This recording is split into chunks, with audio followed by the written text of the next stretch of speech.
इसमें हमने आज इंपॉर्टेंट एक प्रोडक्ट कौन सा लिया है जिसको हम कहते हैं वेल हार्ट। अब कुछ लोग इसकी स्पेलिंग को नोटिस कर रहे होंगे कि इसकी स्पेलिंग में ई क्यों नहीं है।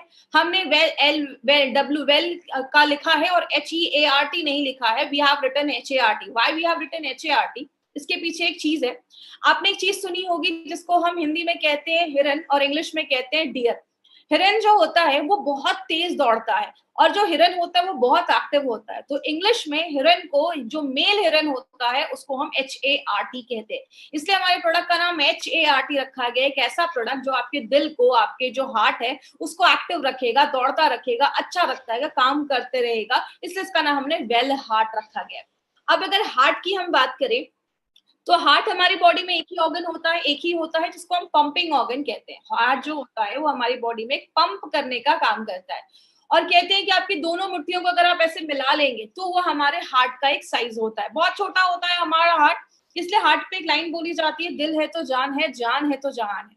हार्ट एक ऐसी चीज होती है जो दिन भर में 1 लाख से ज्यादा बार वो धड़कता है और 1 मिनट में 60 से 80 बार, 60 to 80 टाइम्स वो धड़कता है। आपको एक इंटरेस्टिंग चीज बताऊं, हार्ट जो है हमारा वो दिन भर में 2000 गैलन वो जो खून है उसको पंप करने में मदद करता है। तो आप ये सोच लीजिए हमारी बॉडी में 5 से 6 लीटर खून होता है, उसको कितनी बार वो पंप करता होगा, तब जाकर 2000 लीटर गैलन ये पंप करता है ब्लड। मतलब क्या है कहने का, एक छोटा सा हार्ट है जो इतने सारे काम करता है। तो अगर बात करें तो इसका खास ख्याल रखना बहुत ज्यादा जरूरी है, क्योंकि अगर सिंपल सी चीज है, हार्ट एक मस्कुलर ऑर्गन होता है, मतलब ये मांसपेशियों से बना है। और ये कब से धड़क रहा है? जब से हम अपनी माँ के वुम्ब में है, जब से हम अपनी माँ के गर्भ में, तब से ये हार्ट धड़कना स्टार्ट हो जाता है और जब तक इस दुनिया में तब तक धड़कता है। हमारी बॉडी के बहुत सारे ऑर्गन्स तो रेस्ट भी लेते हैं, लेकिन यही एक ऑर्गन है जो रेस्ट नहीं लेता है। तो इसका खास अटेंशन देना, इसको खास ध्यान देना बहुत ज्यादा जरूरी है। हमने एक मूवी का टॉपिक देखा है, दिल चाहता है, लेकिन एक्चुअल में हमारा दिल क्या चाहता है? एक्चुअल में अगर बात करें तो दिल जो है वो 5 चीजों की जरूरत होती है उसको। अगर हम इन 5 चीजों को फुलफिल करते रहेंगे, इसकी 5 जरूरतों को पूरा करते रहेंगे, तो अपने हार्ट को प्रिवेंट कर सकते हैं। हमने ट्रेनिंग में हमेशा जो टॉपिक्स थे बस उस पर बात किया था। आज हम थोड़ा सा डिटेल में जाकर बात करेंगे। तो आज थोड़ा कुछ ऐसी चीजें थोड़ा डिटेल में जाकर बात करेंगे, तो थोड़ा ध्यान से समझिएगा, क्योंकि आज कुछ मेडिकल के ऐसे भी शब्द आने वाले हैं, लेकिन मैं कोशिश करूंगी एकदम सिंपल से सिंपल लैंग्वेज में आपको मैं समझाऊं। तो पहली जरूरत क्या है? उसकी मांसपेशियां मजबूत होनी चाहिए। कैसे होंगी वो सब अभी मैं डिटेल में जाकर बात करूंगी। दूसरा होता है उसकी जो ब्लड वेसल्स है, जो जिसमें खून जा रहा है, जो नलियां हैं खून की, जो हमारे ब्लड वेसल्स हैं, उनमें कोई क्लॉगिंग या कोई भी चीजें ब्लॉक नहीं होनी चाहिए, ब्लॉकेज नहीं होना चाहिए। तीसरा, उसके जो ब्लड वेसल्स हैं वो मजबूत होने चाहिए, इलास्टिसिटी मेंटेन होनी चाहिए, मतलब लचीलापन मेंटेन होना चाहिए।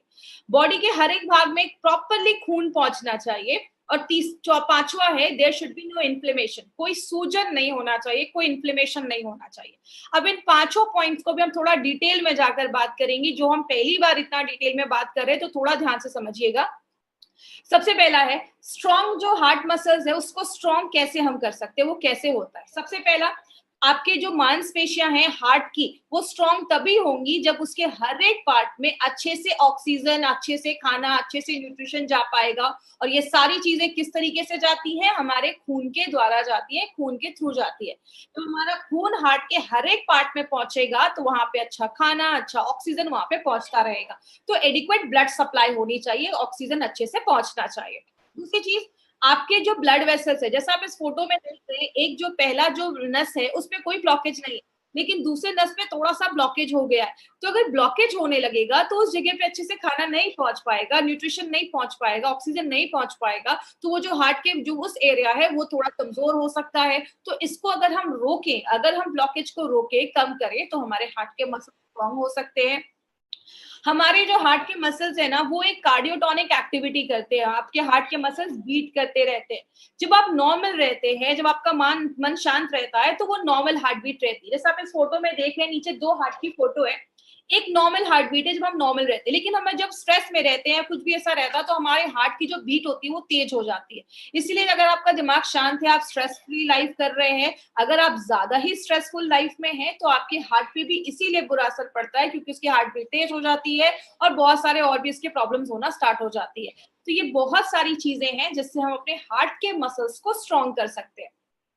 क्योंकि जैसा आप सबको पता है, हार्ट एक मसल है। हम अपने बॉडी के बहुत सारे मसल को टोन करते हैं, एक्सरसाइज करते हैं, तो हार्ट के मसल्स भी अगर वेल टोन्ड होंगे, तो आपकी जो हार्ट की मांसपेशियां हैं वो अच्छे से बीट होंगी और बहुत सारे आपको बीमारियां होने से वो बचाने में हेल्प करती है। दूसरा है कि क्लॉगिंग नहीं होना चाहिए, आपकी जो नसें हैं उसमें ब्लॉकेज नहीं होना चाहिए। उसको हम कैसे रोक सकते हैं? तो पहला है, आपका लिपिड प्रोफाइल जो है वो हेल्दी होना चाहिए। अब आप ये एक चीज याद रखिएगा, यहाँ पे आप एक वर्ड नोट कर सकते हैं, लिपिड प्रोफाइल। जब भी आपको हार्ट का अपना कुछ टेस्ट करना हो या हार्ट के बारे में इंफॉर्मेशन लेनी हो, तो ये एक लिपिड प्रोफाइल टेस्ट बहुत सारे लोग करवाते हैं, क्योंकि लिपिड प्रोफाइल टेस्ट से हमें कोलेस्ट्रॉल कितना है बॉडी में, टोटल कोलेस्ट्रॉल, आपका ट्राइग्लिसराइड कितना है, बैड कोलेस्ट्रॉल कितना है, गुड कोलेस्ट्रॉल कितना है, ये सारी चीजें आपको लिपिड प्रोफाइल टेस्ट से पता चलती है। अगर ये हेल्दी रेंज में है तो कोई प्रॉब्लम नहीं है, जब इसका रेंज थोड़ा हाई रिस्क पे जाता है तो आपको हार्ट में प्रॉब्लम होना स्टार्ट हो सकती है, ब्लॉकेज वगैरह की चांसेस होना स्टार्ट हो सकते हैं। दूसरा है, बैड कोलेस्ट्रॉल को अगर हम कम करें। याद रखिएगा, हमारी बॉडी में दो तरीके के कोलेस्ट्रॉल होते हैं, एक गुड कोलेस्ट्रॉल होता है, एक बैड कोलेस्ट्रॉल होता है। मैं ज्यादा इसमें डिटेल में नहीं जाऊंगी, बस इतना आप याद रखिएगा। अब आपको कैसे याद रहेगा कौन सा गुड है कौन सा बैड है? एलडीएल, उसको हम बैड कोलेस्ट्रॉल कहते हैं। एलडीएल, एल मतलब होता है लो, इसका एक्चुअली फुल फॉर्म होता है लो डेंसिटी लाइपोप्रोटीन, लेकिन आपको उतना याद रखने की जरूरत नहीं है। एलडीएल में एल आप याद रखिए, एल का मतलब होता है लो, लो मतलब खराब, मतलब बुरा कोलेस्ट्रॉल। गुड कोलेस्ट्रॉल में एचडीएल, एच मतलब हाई, मतलब अच्छा स्टैंडर्ड है, मतलब अच्छा कोलेस्ट्रॉल है। तो जब भी आप एलडीएल देखेंगे तो आप समझ जाइए कि ये बैड कोलेस्ट्रॉल को बता रहा है। तो हम अगर अपने बैड कोलेस्ट्रॉल को कम करें, अच्छा इसको गुड या बैड क्यों बोला जाता है?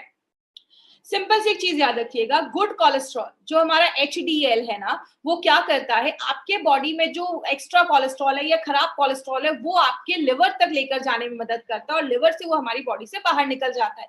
तो वो आपकी बॉडी के लिए एक अच्छा काम कर रहा है, जो खराब चीज है उसको लिवर तक लेकर जा रहा है और आपकी बॉडी को हार्ट अटैक जैसी प्रॉब्लम से बचा रहा है, इसलिए उसको गुड कोलेस्ट्रॉल बोलते हैं। लेकिन जब बॉडी में बैड कोलेस्ट्रॉल बढ़ जाता है, तो ये क्या करता है, कोलेस्ट्रॉल को आपके आर्टरीज में, आपके जो नसों हैं उसमें लेकर जाने का काम करता है, जो आगे चल के ब्लॉकेज वगैरह बढ़ाने में मदद करता है। तो ये आपकी बॉडी के लिए बुरा काम कर रहा है, इसको बैड कोलेस्ट्रॉल हम कहते हैं। इंडियंस में एक प्रॉब्लम ज्यादा देखी जाती है जिसको हम ट्राइग्लिसराइड की प्रॉब्लम कहते हैं। इंडियंस में हार्ट अटैक का बहुत बड़ा कारण ये ट्राइग्लिसराइड की प्रॉब्लम की वजह से होता है। ये भी एक तरीके का फैट होता है। कहते हैं इंडियंस में ये प्रॉब्लम क्यों है, वो है हमारे मेथड ऑफ कुकिंग। हम अपने खाने में ज्यादा ऑयल यूज करते हैं, हर दिन हमारे हर एक चीज के हर एक आइटम में हमें ऑयल यूज करना जरूरी होता है। तो ज्यादा जब हम ऐसी ऑयल यूज करते हैं, ज्यादा हम सैचुरेटेड फैट खाते हैं, इसका मतलब ऐसा कोई चीज आपके रूम टेम्परेचर पे जमा हो, जैसे ज्यादा घी, ज्यादा बटर, ये सब चीजें जब हम ज्यादा खाते हैं तो बहुत सारे लोगों में ट्राइग्लिसराइड का जब लेवल ज्यादा बढ़ता है तो वो भी हार्ट अटैक जैसी प्रॉब्लम्स को, आगे हार्ट प्रॉब्लम्स को लेकर आता है। तो इंडियंस में ये प्रॉब्लम ज्यादा देखी जाती है। और लास्ट में अगर हम बात करें, एक और यहाँ पे एक शब्द आपको दिख रहा होगा, प्लेटलेट्स, एग्रीगेशन ऑफ प्लेटलेट्स। इसका मतलब क्या है? हमारे खून में तीन चीजें होती हैं, हम सबको पता है, आरबीसी, रेड ब्लड सेल्स, जो खून में जो हमारा हेमोग्लोबिन है।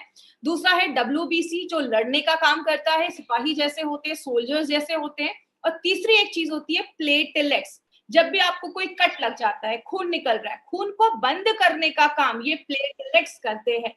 तो होता क्या है, आपकी जो नसें हैं, आप फोटो में देखिए, जो नसें हैं उसमें प्लेटलेट जमना स्टार्ट हो जाता है।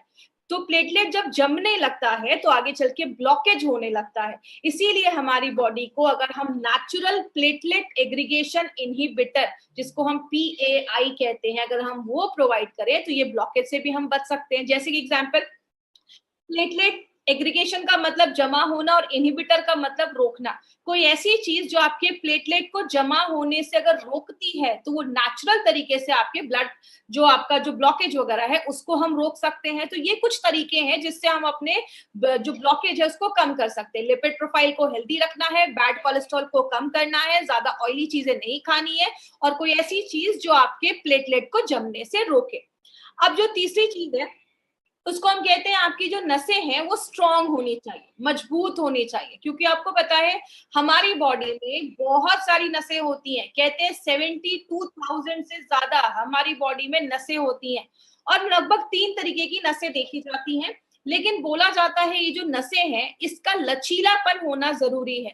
अब जैसे अगर बात करें इसका लचीलापन कब खत्म होता है, इलास्टिसिटी कब खत्म होती है, जब अंदर चीजें जमने लगती है, वो सख्त होने लगती है, कड़ी होने लगती है। तो इसका लचीलापन अगर बरकरार रहेगा, नसों का लचीलापन बरकरार रहने से क्या होता है, आपके शरीर के हर एक भाग में खून पहुंचेगा। इसको अगर हम हार्ट जैसा फोटो में देख रहे हैं, धीरे धीरे उसमें अंदर चीजें पीली पीली जमने लग रही है, मतलब वो जो ब्लड वेसल्स है वो आपका हार्ड होना स्टार्ट हो गया है। और इंडियंस में एक प्रॉब्लम क्या देखी जाती है, इंडियंस में वेस्टर्न कंट्रीज के हिसाब से जो ब्लड वेसल्स होते हैं, जो खून की नलियां होती है, वो थोड़ी सी नैरो होती है, पतली होती है। इसलिए इंडियंस में ब्लड प्रेशर और अगर बात करें कार्डियक प्रॉब्लम, हार्ट की प्रॉब्लम की केसेस ज्यादा देखे जाते हैं और दूसरी वेस्टर्न कंट्रीज के पॉपुलेशन की कंपैरिजन में। इसीलिए इंडियंस में ये इश्यूज ज्यादा देखा जा रहा है। चौथा जो तरीका है उसको हम कहते हैं प्रॉपर सर्कुलेशन होना चाहिए। आपकी बॉडी में हर जगह खून का संचरण होना चाहिए, खून पहुंचना चाहिए। कहते हैं 3 तरीके के ब्लड वेसल्स होते हैं हमारी बॉडी में। एक होता है आर्टरीज। आर्टरीज क्या करता है, आपके पूरे शरीर से खून, आपके जो हार्ट से खून लेकर पूरे शरीर में लेकर जाता है। और आर्टरीज के जो खून होते हैं उसमें ऑक्सीजन होता है, मतलब आपने जब सांस लिया ऑक्सीजन हमारे फेफड़ों में गया, फेफड़ों से क्या होता है, वो ऑक्सीजन जो ब्लड होता है वो आपके हार्ट में जाता है और हार्ट क्या करता है, उस ब्लड को जो ऑक्सीजन वाला है वो पूरे बॉडी में आर्टरीज के द्वारा पहुंचाने का काम करता है। अब आपके जो वेन्स होते हैं, नसें होती है, जैसा आप अपने हाथ में देखेंगे तो आपको अपनी ब्लू ब्लू नसें दिखती हैं आपके हाथ के ऊपर। ये क्या होता है, ये जो कार्बन डाइऑक्साइड हमारी बॉडी में जो बन रहा है, ये नसें वो कार्बन डाइऑक्साइड वाले खून को लेकर आपके फिर से हार्ट की तरफ जाती हैं और फिर वो आपके लंग्स तक पहुंचता है और लंग्स से वो कार्बन डाइऑक्साइड हमारे बॉडी से बाहर निकल जाता है। लेकिन कुछ पतली पतली भी नसें हमारे शरीर में होती है, जैसे आपकी आंख के पास की नसें, हाथ पैर की एंड की नसें में बहुत पतली नसें होती हैं जिनको हम कैपिलरीज भी कहते हैं। ये आपके बाल जितनी पतली नसें होती हैं, तो आप समझ सकते हैं कि इतनी पतली नसें भी हमारी बॉडी में है। तो आपकी जो ऐसे जो ऑर्गन है जहां पे बहुत पतली पतली नसें हैं, वहां पे ये जो कैपिलरीज है वो आपका ऑक्सीजन पहुंचाने में मदद करती है और वहां से कार्बन डाइऑक्साइड जो है वो आपके वेन्स तक पहुंचाने में मदद करती है, जिसको हम माइक्रो सर्कुलेशन भी कहते हैं। जैसा आपने ध्यान दिया होगा, अगर आपने ध्यान से सुना होगा, मैंने आयुष श्वास में मुनक्का के ऊपर बात किया था कि मुनक्का हमारी बॉडी में माइक्रो सर्कुलेशन को बढ़ाता है, मतलब आपकी बॉडी के छोटे से छोटे पार्ट में भी ऑक्सीजन, न्यूट्रिशन, खाना पहुंचाने में मदद करता है। तो इसीलिए हमारी अगर कैपिलरीज मजबूत है तो हमारे शरीर के हर एक भाग में ऑक्सीजन पहुंचने में और खाने पहुंचने में प्रॉब्लम नहीं होगी। तो प्रॉपर सर्कुलेशन होना बहुत ज्यादा जरूरी है। अब लास्ट में जो ये टॉपिक है प्रिवेंट इन्फ्लेमेशन, इसके ऊपर थोड़ा सा ध्यान दीजिएगा। उसमें कुछ टेक्निकल वर्ड्स आएंगे लेकिन मैं बहुत सिंपल भाषा में आपको समझाऊंगी, आपको सारे ये शब्द रटने की जरूरत नहीं है। हमारे हार्ट में इन्फ्लेमेशन होता है, इन्फ्लेमेशन का मतलब स्वेलिंग हो गया, इन्फेक्शन हो गया, सूजन हो गया और बहुत सारी प्रॉब्लम्स को लेकर आता है। जैसे एक प्रॉब्लम होती है एंडोकार्डियाटिस, इसमें क्या होता है, इसको मैं आप सिंपल तोड़कर मैं आपको बताती हूँ। मैंने आपको पहले भी बताया था कि जो भी बीमारी जिसके नाम के पीछे आइटिस लगा हो, spondylitis, arthritis, otitis, tonsillitis, gastritis, इसका मतलब क्या होता है, उस एरिया में स्वेलिंग है, इन्फ्लेमेशन है। एंडोकार्डियाटिस का मतलब क्या हुआ, एंडो मतलब आपकी अंदर की लाइन, एंडो का मतलब होता है अंदर, कार का CAR का मतलब होता है कार्डियो, मतलब आपका हार्ट। आपके दिल की जो अंदर की जो लाइनिंग है, अंदर के जो आपके हार्ट की लाइनिंग है, उसमें अगर कुछ स्वेलिंग हो जाए, बहुत सारे कीटाणु हमारी बॉडी के अंदर जाते हैं, अगर उसमें से कोई कीटाणु आपके हार्ट के जो अंदर की लाइनिंग है उसमें चला जाता है, वहां पे इन्फेक्शन कर देता है, उसको हम एंडोकार्डियाटिस कहते हैं। मतलब अंदर की जो लाइनिंग है उसमें इन्फेक्शन अगर हो जाए तो उसको हम एंडोकार्डियाटिस कहते हैं। दूसरी चीज, मायोकार्डियाटिस का मतलब क्या होता है, आपकी जो मांसपेशियां हैं, मसल्स जो होते हैं आपके हार्ट की, उसको मेडिकल भाषा में मायोकार्डियम कहते हैं।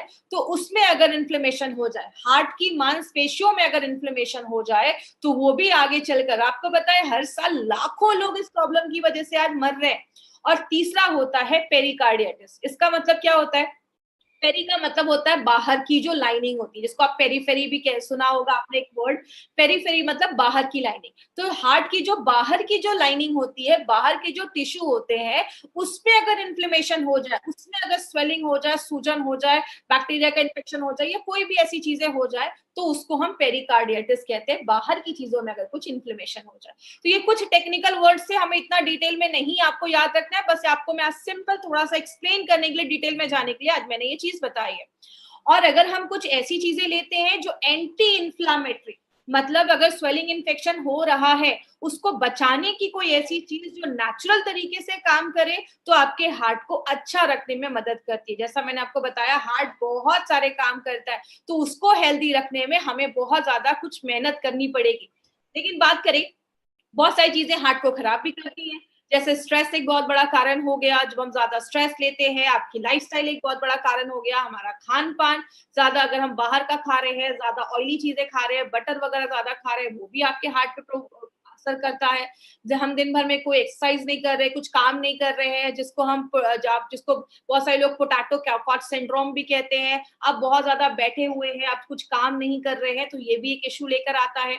हेरिडिटी की प्रॉब्लम होती है, खानदानी भी हो सकता है, फैमिली में किसी को हार्ट अटैक की प्रॉब्लम है तो आपको भी हो सकती है। देखिए एक्चुअली मेरे हिसाब से अगर हम बात करें, हम इसमें हमेशा कहते हैं कि खानदानी प्रॉब्लम है, फैमिली में है, तो इसका मतलब ये नहीं है कि आपके दादा परदादा को है, आपके पापा को है तो आपको भी होगा। ये एक्चुअली प्रॉब्लम क्यों होती है, अगर किसी फैमिली में हमेशा से ऑयल ज्यादा खाया जा रहा है तो उसके हर एक जनरेशन को ये प्रॉब्लम होगी। अगर किसी के पापा को ये प्रॉब्लम है, लेकिन जो जनरेशन है वो प्रिकॉशन ले रही है, वो ज्यादा ऑयल नहीं खा रही है, वो एक हेल्दी लाइफस्टाइल मेंटेन कर रही है, तो हम इस हेरिडिटी की चेन को ब्रेक भी कर सकते हैं। तो इसका मतलब ये नहीं कि आपको हार्ट अटैक की प्रॉब्लम पेरेंट्स को है तो आपको 100% होगी, आप उसको प्रिवेंट भी कर सकते हैं। और लास्ट में अगर बात करें एक्सेस ऑफ ट्राइग्लिसराइड, हमने पहले भी बात किया था। ट्राइग्लिसराइड भी एक तरीके का एक फैट है जो हमारी बॉडी में, जब हम ज्यादा ऑयल एक्सेस चीजें ऐसी खाते हैं, तो जो इंडियंस में एक बहुत बड़ा रीजन है, तो ये भी एक बहुत बड़ी प्रॉब्लम है। तो इंडियंस में जो मेन प्रॉब्लम है ट्राइग्लिसराइड की, हम आज उस पे काम कर रहे हैं। याद रखिएगा, इसीलिए हमारी कंपनी ने एक नोवेल फॉर्मूला निकाला है, और ऐसा फॉर्मूला आपको मार्केट के किसी भी प्रोडक्ट में नहीं मिलेगा। और उस फॉर्मूले को बताने से पहले एक चीज मैं आपको बताऊं, हम कैसे पता करेंगे कि हमारा जो हार्ट है वो हेल्दी नहीं है। तो कुछ सिम्टम्स आपको मैं स्क्रीन पे दिखा रही हूँ। पहला सिम्टम है शॉर्टनेस ऑफ ब्रेथ, आपको बहुत ज्यादा आपको सांस लेने में प्रॉब्लम देखी जाएगी, आपको चेस्ट पेन होना स्टार्ट हो सकता है, सीने में कभी कभी दर्द स्टार्ट हो सकता है, नोजिया या वॉमिटिंग जैसी प्रॉब्लम हो सकती है, कभी कभी बहुत ज्यादा आपको नोजिया या जी मचलना जिसको हम हिंदी में कहते हैं, या उल्टी जैसी प्रॉब्लम हो रही है, डिजीनेस हो सकता है, कभी कभी चक्कर आ सकता है। हार्ट की जो पेशेंट्स होते हैं, कभी कभी उनको बहुत ज्यादा स्वेटिंग स्टार्ट हो गया है, एंजाइटी होती है, चेस्ट में पेन हो सकता है, ऐसे बहुत सारे सिम्टम्स है। तो आपको कभी भी ऐसा फील होना स्टार्ट हो ना कि शॉर्टनेस ऑफ ब्रेथ है, सांस लेने में तकलीफ हो रही है, थोड़ा सा भी सीढ़ियां चढ़ रहे हैं तो हांफने लग रहे हैं, आप सबसे पहले अपना लिपिड प्रोफाइल टेस्ट जरूर करवाएं। लिपिड प्रोफाइल टेस्ट से आपको पता चलेगा कि कोलेस्ट्रॉल, ट्राइग्लिसराइड, बैड और एचडीएल जो है वो रेंज में है या नहीं। तो ये टेस्ट से हमें ये सारी चीजें पता चलती है। इसीलिए अगर बात करें, हमारी कंपनी ने ये जो नोवेल फॉर्मूला निकाला है, इसमें आपको एक इंपॉर्टेंट चीज जो याद रखनी है वो है संस्कारित मेथी। अब मेथी हम सबके घरों में यूज हो रहा है, लेकिन ये संस्कारित क्या है? संस्कारित का मतलब होता है पहले मेथी को लिया जाता है, इसको सोक किया जाता है, पानी में सोक करने के बाद इसको छोड़ दिया जाता है बाहर निकालकर। तो आपने देखा होगा जब हम मूंग या ऐसी कोई चीज स्प्राउट्स को जो हम बहुत दिन तक छोड़ देते हैं, 2-3 दिन तक, तो उसमें अच्छा खासा ना जर्मिनेशन हो जाता है, अंकुर निकल आते हैं। तो वो जो हमारा जर्मिनेटेड जो मेथी होता है उसको फिर ड्राई किया जाता है, पाउडर बनाया जाता है, और वो जो मेथी होता है, इस पूरे प्रोसेस को हम संस्कारित मेथी कहते हैं, जो आपके ट्राइग्लिसराइड के लेवल को कम करता है, आपके डाइजेशन को अच्छा करता है, और एक एंटीऑक्सीडेंट प्रॉपर्टी भी है। दूसरी जो इंपॉर्टेंट चीज है, जो एक सिनर्जिस्टिक वे में काम करती है, अर्जुना बार्क और पुष्कर मूल जब एक साथ डाला जाता है, अर्जुन को आपको पता होगा, अर्जुन एक ऐसे वॉरियर थे जिनका कभी कोई जो एरो होता, जो बाण होता था, कभी मिस नहीं होता। अगर उन्होंने किसी को टारगेट बनाया है तो उस पर हिट करेगा ही करेगा। इसीलिए अर्जुना बाग जो है वो आपके हार्ट के हेल्थ को अच्छा रखने में मदद करता है। और अर्जुना, इसलिए इसका नाम अर्जुना बाग रखा गया, क्योंकि अगर इसने हार्ट को टारगेट किया तो हार्ट पे ही जाकर काम करता है और हार्ट को बहुत अच्छा स्ट्रॉन्ग करता है। तो अर्जुना बाग के साथ जब हम पुष्कर मूल डालते हैं तो आपके मसल्स को स्ट्रॉन्ग करता है, उसको टोन करता है, और आपके जो मांसपेशियां वो अच्छे से धड़कती हैं। दूसरी, इलास्टिसिटी ऑफ ब्लड वेसल को मेंटेन करता है, आपके जो नसें हैं उसके लचीलेपन को मेंटेन करता है। पीएआई एक्टिविटी का मतलब प्लेटलेट एग्रीगेशन इनहिबिटर, प्लेटलेट के जमने से जो ब्लॉकेज हो रहा था उसको भी रोकने में मदद करता है। याद रखिएगा माय फ्रेंड, मार्केट में ऐसी बहुत सारी मेडिसिन जो दी जाती है उसके साइड इफेक्ट्स देखे जाते हैं, और कोलेस्ट्रॉल को कम करने में भी मदद करता है। और लास्ट में हमने 3 जो जड़ी बूटियां इसमें डाली हैं जिसको हम कहते हैं मुनक्का, सतावरी और गुड़ुचि, ये जो 3 चीजें हैं वो क्या करती हैं, बायो एबिलिटी का काम करती है। मतलब और जो हमने जड़ी बूटियां डाली हैं उसके जो एब्जॉर्प्शन की कैपेसिटी है या बायो एबिलिटी है उसको बढ़ाने में मदद करती है। आयुर्वेदिक टर्म्स में योग वाही जैसा वर्क करती है। आगे बात करें किसको देना है, सबसे पहले जो भी 30 इयर्स के ऊपर है आप उनको ये प्रोडक्ट दे सकते हैं जिनकी एक हेक्टिक लाइफस्टाइल है, या जैसे कभी कभी आपने देखा होगा 25 साल के हैं लेकिन हार्ट अटैक आ गया, 25 साल के हैं लेकिन कार्डियक अरेस्ट हो गया, मतलब एज तो उनकी कम है लेकिन हार्ट की कंडीशन ज्यादा हो गई है। मतलब आपकी जो क्रोनोलॉजिकल एज है, मतलब जो आपका पासपोर्ट पे आपका एज है जिस दिन आप पैदा हुए, जो आपकी एक्चुअल डेट ऑफ बर्थ है। बायोलॉजिकल एज का मतलब कुछ लोगों की एज तो कम होती है लेकिन उनका जो हार्ट का कंडीशन है वो ज्यादा है। ये कारण है, आपकी जब अंदर की कोशिकाएं ज्यादा एजिंग ज्यादा होने लगती है उनकी, तो आपका हार्ट जो होता है वो वीक होने लगता है, तो कम एज में ये प्रॉब्लम होने लगती है। तो आपकी जो बायोलॉजिकल एज है उसको आपकी क्रोनोलॉजिकल एक्चुअल एज से ये अलाइन करता है, उसको एक जैसा करता है। अगर आप 40 साल के हैं तो आपकी हार्ट की कंडीशन जैसी होनी चाहिए, अगर आप रेगुलर यूज करते हैं तो उसको वैसा रखता है।